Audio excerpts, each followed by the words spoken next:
Gentlemen, I'm back. I'm Cincinnati Man. Welcome to the channel. I recently saw Leave the World Behind, and I'm gonna tell you right now, you know what they didn't leave in the world? A good movie. This movie was boring. This movie was trying to be a cross between M. Night Shyamalan and a Jordan Peele movie.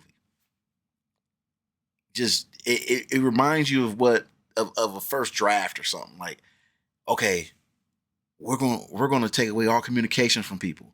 Everybody's gonna be terrified. You're gonna hear noises. You're gonna see animals running. And what happens next? Um, we'll never know. You're like, oh, okay. So and I I don't understand how you can have all these people in this movie and you make a movie this bad because it was just boring. They try to do these cool angles where the camera angle a few times did this spiraling shot from the ceiling, was from the sky, or you're walking up the steps and it spirals as you're looking up, as you're descending down on someone. It was almost some weird like ceiling fan challenge. The ceiling challenge you see all little Instagram chicks do. That's what it was happening with the camera. I don't know why it kept doing that because there wasn't none popping off in this movie to even need that. Um, this is a spoiler. Like I don't. I'm not. I'm just talking straight from the heart. Um, no, there was no danger. There was a couple times it was dangerous, but the idea, like, tell me this: the daughter, the daughter of I got it pulled up, of Clay and Amanda.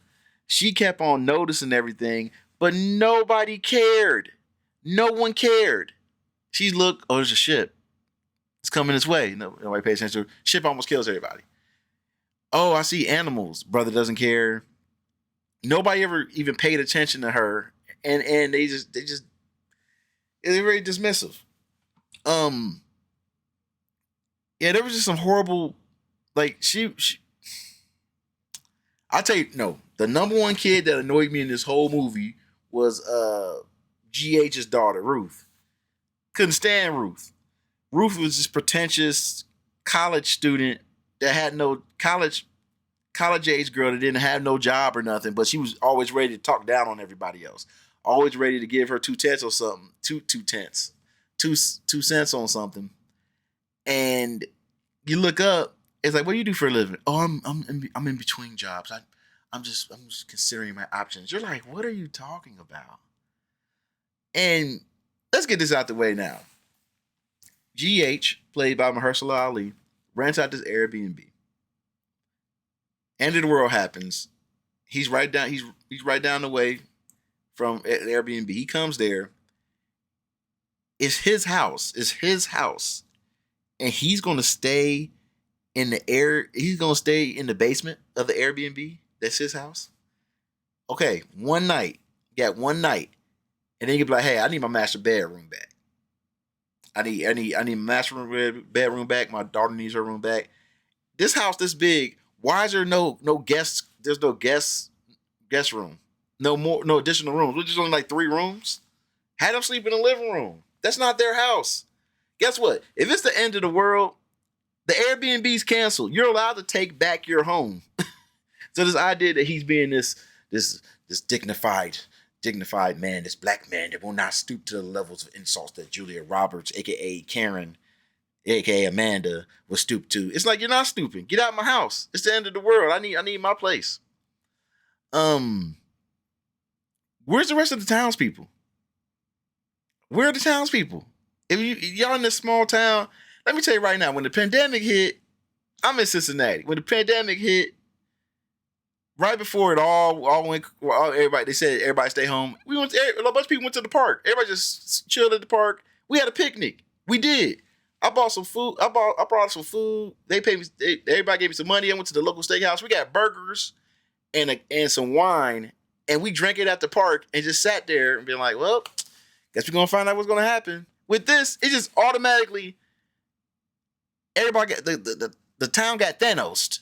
There's like nobody around, and Ethan Hawke's character Clay runs into a woman that speaks Spanish, and he drives off.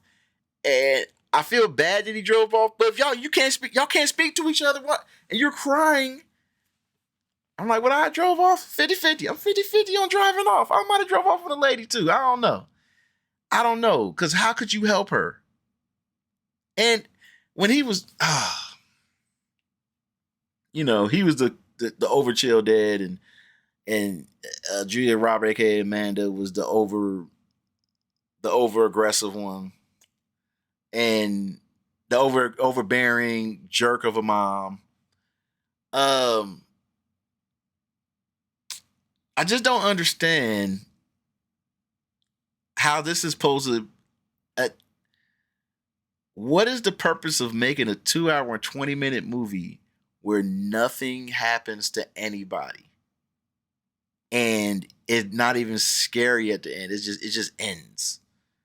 It just ends. And the only thing bad happened was the son got bit by a tick, and he had aggressive Lyme disease, super aggressive Lyme disease. And it was like, oh, the contractor that worked on my house, he got medicine. How you know that? Well, he's a survivalist. He got, like, I blame Marvel for this movie. If Mahershala Ali would have already been on the second Blade movie, on his first Avenger movie, and he wouldn't have time to be in a movie like this. He wouldn't have time. Marvel, you have created another bomb with this movie. And like my friend James said, Netflix got money. They paying these actors a lot of money to be in stuff that's just trash. I don't get it. I'm perplexed. And I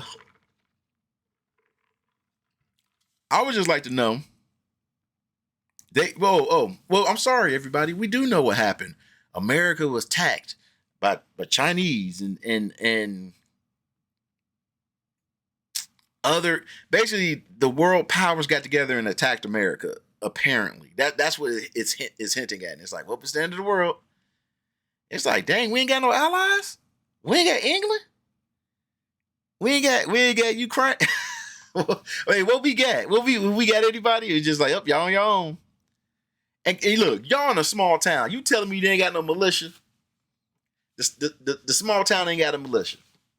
I'm not going to sit here and believe the small town ain't got people rallied up. They ain't no National Guard. Just everything is over.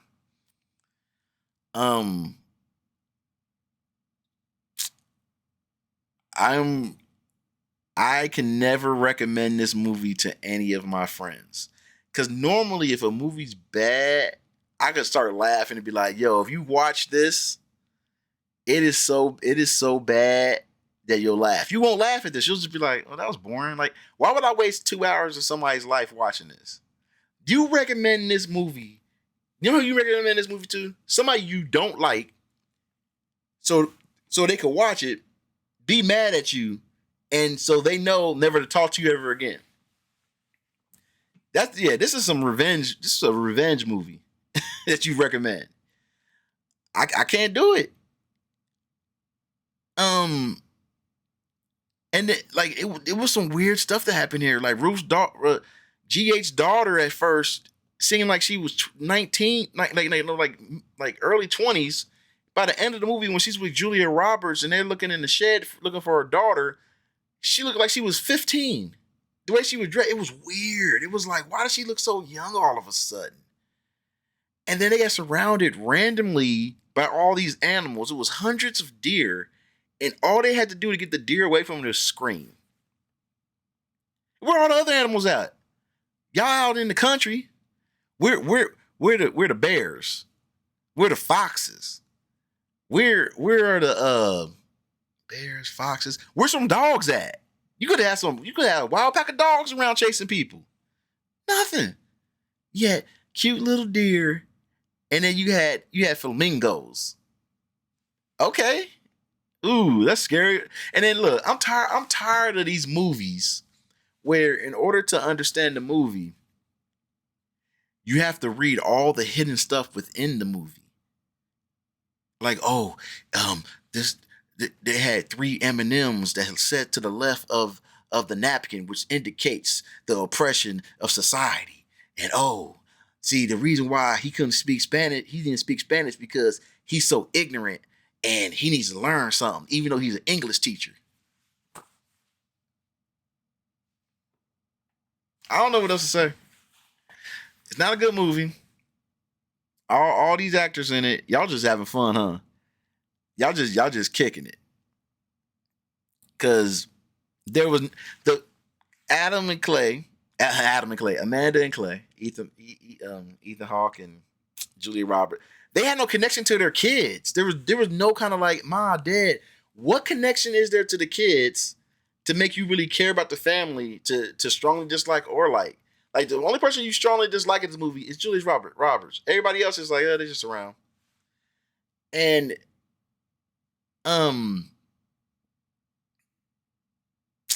Kevin Bacon was just in here to be the redneck dude to get all the weapons and stuff. And they really wanted to push racial stuff, but they didn't go far enough. It was just on the edge. Julia Roberts on the edge of saying the N-word. On the edge of saying you darkies, all kind of stuff. She was on the edge, but it was just like, well, you know what I mean? It's like, oh, are we doing this? It's the end of the world. Just go ahead and let it out. Go ahead and let your hate out. At